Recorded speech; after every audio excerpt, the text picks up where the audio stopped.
Hi, I'm Jonah, and this is a Learn to Play tutorial for the Papago Crop Sowing song. We figured this is a good song for springtime as we move into a time when the fields are being sown and life is renewing itself. Now it's late in the afternoon, I have kind of the sun in my eyes, but I think it'll work really nice. The lighting's really nice for that, but I might squint a little. There's a little wind, and hopefully that won't blow too much on the microphone. It's a really sweet song. It's a really simple song and it's short. But what I found is playing it 3 or 4 times through is really nice, and it changes the feel of the song once you get through the first and second time. It really starts becoming its own thing, and it's a really sweet song. I hope you enjoy it. Now I'm playing this on a cedar flute, a migration flute, in the key of A.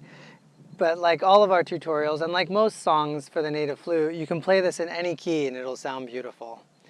So now I'll play it all the way through once and then we'll move into the tutorial.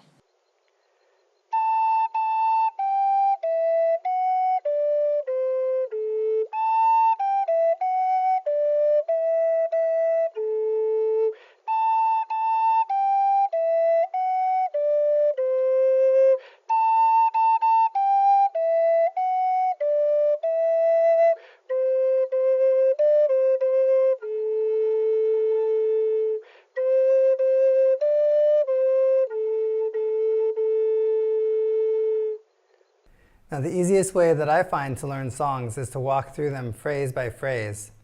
And a phrase is like the sentences that build the song. Essentially, each time you pause to take a breath, you've completed a phrase. In the sheet music, I note the phrases by using these numbers with slashes through them.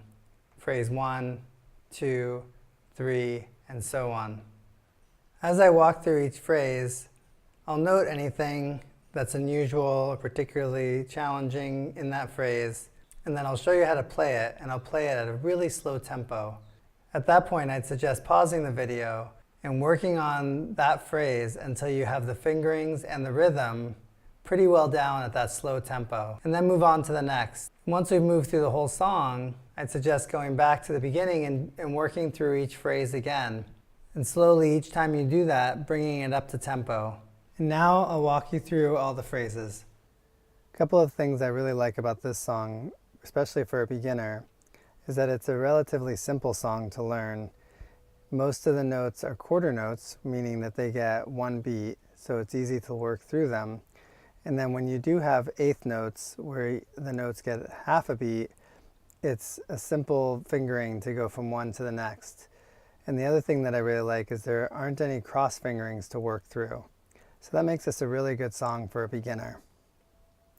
Now phrase 1 is the longest phrase of the song, and this section here is going to be the most complex.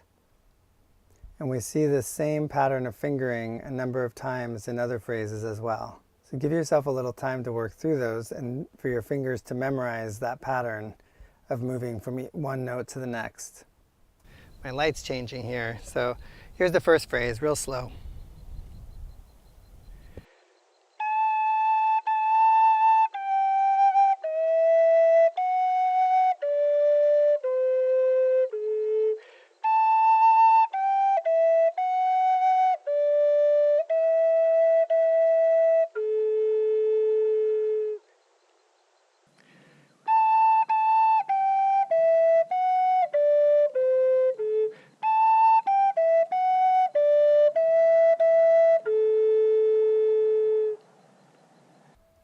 In phrase 2, we see that same pattern of notes.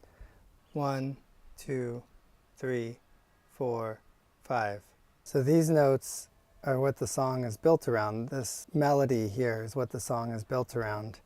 Now in this phrase, we move through that pattern and we end on this note here, which creates some tension, meaning it doesn't have a feeling of finishing or completion.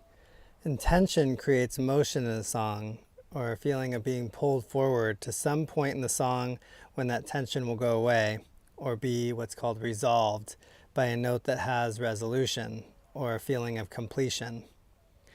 So in this phrase, when it ends on this note that has tension in it, it's pulling us forward into the next phrase.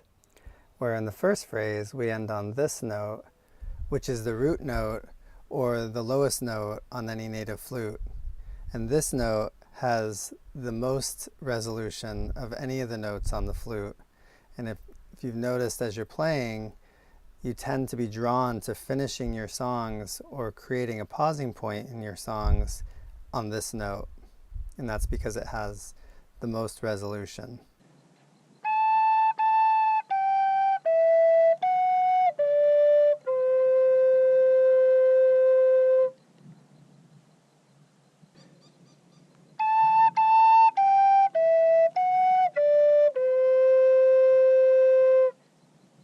In the third phrase, again, we see this pattern of notes, this melody, but instead of the melody moving down to end on a lower note, like it did here in the second phrase, we have a variation on the melody where the melody moves to a higher note at the end. And again, this note here will have some tension to it, but not as much as this note. And that tension and resolution is a relative thing, meaning when you're moving through the notes and you hit that note, whether that note has tension or resolution is dependent on the notes that come before it.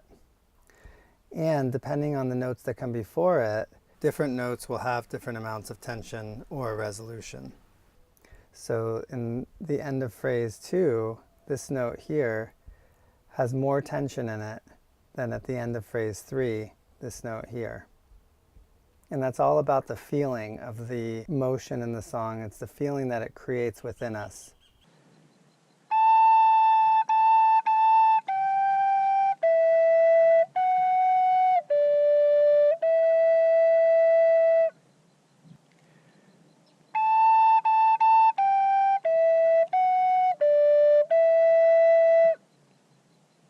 In phrase 4, we're setting the stage for the end of the song, or the end of this time around in the song, if you're going to play it through multiple times. And it has a feeling of moving downwards into completion, a slowing down kind of feeling to it.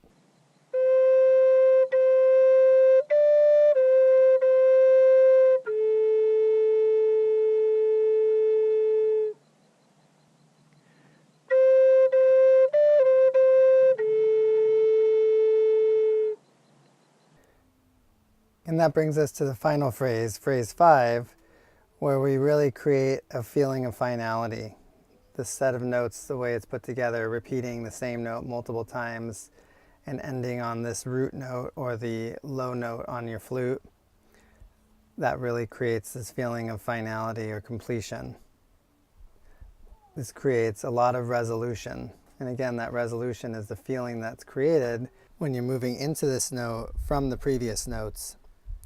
And tension and resolution are also created within the phrases themselves. Like I mentioned in phrase 4 is starting to wind down towards the end of the song, or at least this time around in the song, where that has less tension in it than phrases 1, 2, and 3.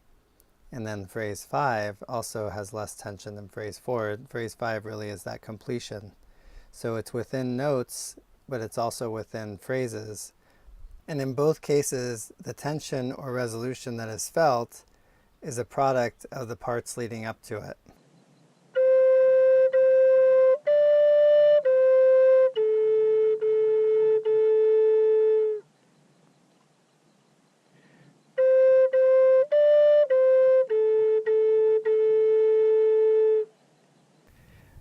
Like I mentioned in the beginning of the tutorial, it sounds really nice when you play it through multiple times.